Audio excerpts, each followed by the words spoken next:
नमस्कार, बहुत स्वागत है आपका। कर्ज एक ऐसी समस्या है जो ना चाहते हुए भी उसमें हम फंस ही जाते हैं। और अभी कर्ज के तरीके भी बदल गए हैं। पहले तो कर्ज लेते थे किसी महाजन से या बैंक से, लेकिन अब तो हर एक वस्तु ही कर्ज पे मिलती है। चाहे वो आपके हाथ में जो खूबसूरत सा मोबाइल फ़ोन है या फिर आपके घर का टेलीविज़न, रेफ्रिजरेटर। आराम से कहेंगे 1 रुपया डाउन पेमेंट दे दो, घर ले जाओ, आराम से साल भर में देना। लेकिन क्या इसमें आप बेवजह फंस नहीं रहे? एक बार आंखें बंद करके सोचिएगा ज़रूर। मज़ा तो तब आता है जब आप सब चीज़ों को कम पैसे में या फिर एक आपको कहा जाता है, सब जवाब दिखाया जाता है ऐसा कि आप बिना किसी इंटरेस्ट के ले जाओ घर। लेकिन अच्छी बात है, आपका लाइफ बेस्ट चल रहा है। लेकिन जिस दिन परेशानी आ जाए, बाय चांस आपका दुकान अच्छा ना चले, जैसे कि अभी इस लॉकडाउन के वक्त में हुआ है, बहुत सारे लोगों का बिजनेस एकदम से बंद। अब वो परेशान है कि कर्जों से मुक्ति कैसे पाया जाए। जब आपका व्यवसाय ही नहीं चलेगा, आपकी जॉब छूट रही है, बहुत सारे जो गवर्नमेंट जॉब करते हैं उनके भी बहुत सारे सैलरी में कटौती हो चुकी है, तो परेशानी तो बढ़ जाती है। खर्च तो वही है, लेकिन यहाँ पर आपको जो पैसे आने के जो है वो कम हो गए, पर खर्च तो बढ़ रहा है ना। ये चीज़ें परेशान करती है। तो आइए हम जानेंगे आज विस्तार से कि अगर आप फंस चुके हैं कर्ज में तो उनसे कैसे बाहर निकलें। बहुत सिंपल ज्योतिषीय उपाय, कहीं कोई तांत्रिक क्रिया नहीं है। आज हम 3 उपाय बताएंगे, आप अपनी इच्छा अनुसार कोई भी कर सकते हैं, चाहे तो तीनों कर सकते हैं। देखिए, सबसे पहली बात तो कर्ज जो होता है ना, राहु और केतु का अगर प्रभाव हो या खराब हो गया हो या बुध का प्रभाव आपके ऊपर हो तो कर्ज आप नहीं चुकाना चाहते या चुका ही नहीं पाते। और अगर यहाँ पर देखिए, एक चीज आपको माननी होगी कि जो मंगल है ना, व्यक्ति को कर्ज के कारण ज़्यादा परेशान करता है। इसीलिए आज हम मंगल को ही बेहतर करने के लिए उपाय बताएंगे कि कैसे इन कर्जों की समस्या से बाहर निकलें। कभी कभी बहुत ज़्यादा मंगल के कारण व्यक्ति अपमानित भी होता है कर्ज के कारण। तो पहले एक बात जान लें कि कर्ज के लेन देन में एक दो लाइन हमेशा ही ध्यान रखें। मान लेते हैं आप कर्ज में फंस चुके हैं, तो अब तो जो हो चुका, लेकिन आगे से आप ध्यान रखिएगा, किसी भी महीने की 8 तारीख, 17 तारीख और 26 तारीख को कर्ज मत लीजिएगा। क्योंकि 8 अंक शनि का है और शनि का मतलब होता है हर काम देरी से होना। कर्ज मत लीजिए, ना ही पेपर पर साइन करें।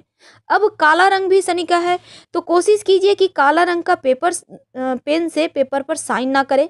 और शनिवार के दिन कभी भी कर्ज मत लीजिए, वरना शनिवार के दिन अगर आपने कर्ज लिया या फिर आपने लोन के पेपर पर साइन किया तो यकीन मानिए आप आसानी से आप कर्ज कभी चुका ही नहीं पाएंगे।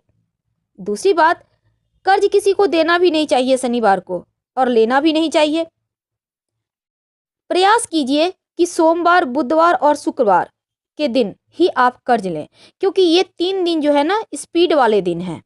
ये इन 3 दिनों में अगर कोई काम करते हैं तो फटाफट से वो काम पूरा हो जाता है। यानी सोमवार, बुधवार और शुक्रवार के दिन अगर आप कोई भी सामान खरीदते हैं, कर्ज ही सही, तो वो सामान आप ले तो लेते हैं, लेकिन उससे आपको छुटकारा कर्जों से जल्दी मिल जाता है। तो आगे से कोशिश कीजिएगा इन 3 दिनों में ही कर्ज लेने का। जहाँ तक संभव हो, काले पेन से तो आप बिल्कुल भी पेपर साइन नहीं करेंगे।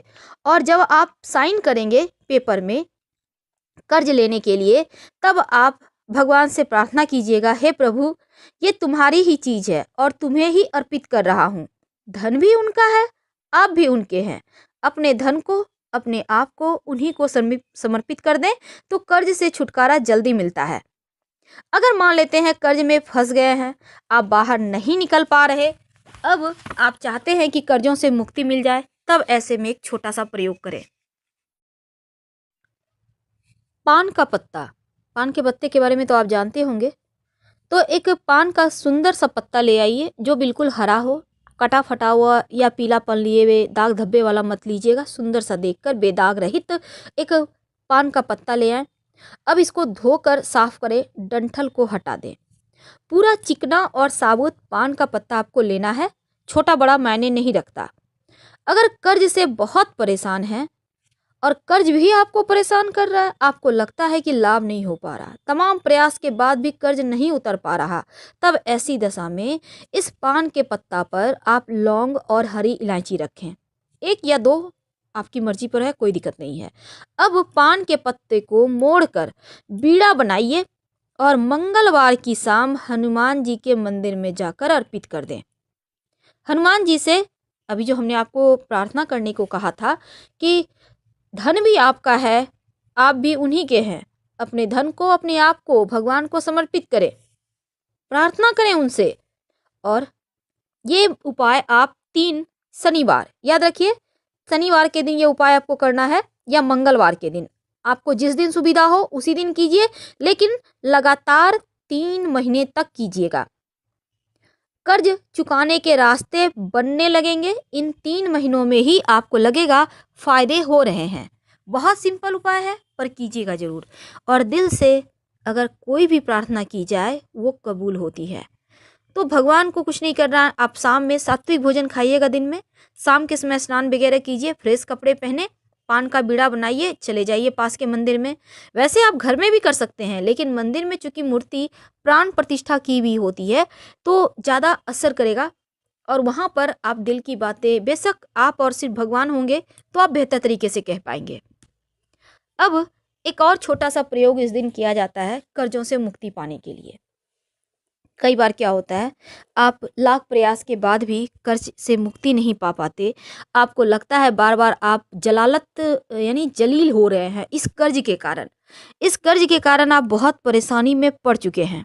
तब आप एक उपाय करें, मंगलवार के दिन ये उपाय करना है और कोशिश कीजिएगा इस दिन सात्विक भोजन करें, यानी बिना लहसुन प्याज का, या आप चाहें तो व्रत भी रख सकते हैं, यानी बिना नमक का खाना खा सकते हैं, फल वगैरह भी खा सकते हैं, अन्न खाना है तो नमक भी नहीं खाएं, या सेंधा नमक का भी खा सकते हैं, लेकिन कोशिश करें मंगलवार की रात 11 से 1 के बीच, याद रखिए रात 11 से 1 के बीच स्नान वगैरह करके फ्रेश कपड़े पहने, अब हनुमान जी के सामने बैठ जाइए, एक बड़ा सा दीपक जलाइए, और दीपक आप घी का ही जलाएं, अगर सरसों का तेल का जलाइएगा तो उसमें 2 लौंग डाल दीजिएगा। हनुमान जी के सामने बैठकर 11 बार हनुमान चालीसा पढ़ें, याद रखिए 11 बार हनुमान चालीसा पढ़ें, और उनसे प्रार्थना करें, जो कर्ज की समस्या से आप परेशान हैं उनसे प्रार्थना करें कर्ज मुक्ति के लिए। और ये प्रयोग याद रखिए रात 11 से 1 के बीच ही करना है। और आप ये जो उपाय करेंगे मंगलवार के रात में हनुमान चालीसा वाला, कम से कम 11 मंगलवार करें। महिला हैं, पुरुष हैं, अपनी सुविधा अनुसार छूट जाए तो कोई दिक्कत नहीं है, भगवान सब जानते हैं, लेकिन कम से कम 11 मंगलवार कीजिए। आप देखिएगा धीरे धीरे पैसा वापस आने लगेगा और आप कर्जों से छुटकारा पाने लगेंगे। आज एक छोटा सा एक अंतिम उपाय जो आपको कर्जों से मुक्ति हर हाल में दिलाएगा। कई बार क्या होता है, कर्ज के जाल में ऐसे फंस जाते हैं कि लोग धमकी देने लगते हैं, नहीं अगर दिया तो केस करेंगे, तो कुछ भी कर सकते हैं। बहुत सारे दबंग लोग भी होते हैं, कभी कभी तो बैंक वाले आके ही घर पर धावा बोल देते हैं। तो इन चीज़ों में अगर आप फंस गए हैं, बहुत ज़्यादा परेशान हैं, तो एक सिंपल सा उपाय कीजिए। क्या करेंगे, देखिए एक शुक्रवार के दिन आप नारियल का गोला खरीद कर लेकर आइएगा। ये उपाय शनिवार के दिन किया जाएगा। तो नारियल का गोला जो आप लाइएगा वो सूखा वाला नारियल होगा, यानी पानी वाला नारियल नहीं लेना है, सूखा नारियल जिसे हम गरी कहते हैं। तो ये वाला आप गोला ले आइए शुक्रवार के दिन। आप एक ही बार में 3 ले आइए, 3 शनिवार ये उपाय होगा। अब इस नारियल के गोले को, जो सूखा वाला होता है नारियल, इसको ले आइए और इसको ऊपर से थोड़ा सा कट कीजिए। ये काम आपको, कटिंग वाला काम शनिवार की सुबह करना है। इसमें चीनी भर दें और ऊपर से जो आपने कट किया है नारियल का गोले को, उसी को ऊपर से ढक दें। अब इसको किसी भी पीपल के नीचे ले जाकर इसको ज़मीन में दबा दें। और ये उपाय आप करेंगे अर्ली मॉर्निंग, एकदम से सुबह, जब आपको कोई देखे नहीं, कोई टोके नहीं। आप स्नान वगैरह कर लें, इसको उपाय को करें और हनुमान चालीसा पढ़ते रहें। पीपल के नीचे हल्का सा मिट्टी का गड्ढा करें और डाल उसको दबा दें, या थोड़ा भी गड्ढा होता है तो वहाँ पे रखकर आप मिट्टी डाल दीजिए। ये उपाय लगातार 3 शनिवार करना है, यानी हर शुक्रवार के रात में आपको ये नारियल आप अलग अलग लाना चाहते हैं तो वो भी होगा, एक ही बार में ला के घर में रख सकते हैं। और शनिवार की सुबह एक नारियल काटिए, उसमें चीनी भरिए, फिर जाके वहाँ पर रखाइए।